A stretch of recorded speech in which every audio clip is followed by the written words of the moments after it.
अशोक कदम, वरिष्ठ पोलीस निरीक्षक, लष्कर पोलीस स्टेशन।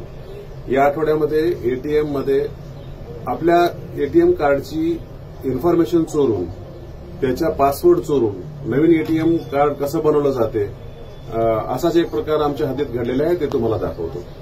या ठिकाणी आपल्याला एटीएम मध्ये दिसेल की हा कार्ड इन्सर्ट करण्याचा पार्ट आहे। या ठिकाणी एक एक्स्ट्रा भाग लावलेला आहे। तर ज्या ठिकाणी आपण पासवर्ड टाकतो त्या ठिकाणी सुद्धा हा एक एक्स्ट्रा पार्ट लावलेला आहे आणि यामध्ये सुद्धा एक कॅमेरा आहे। यामध्ये जेव्हा तुमचं कार्ड इन्सर्ट केलं जाईल त्यावेळी त्याच्यामधून तुमची पूर्ण डिजिटल माहिती घेतली जाईल। तर यामध्ये या कॅमेऱ्याच्या मार्फत तुमचा पासवर्ड चोरला जाईल।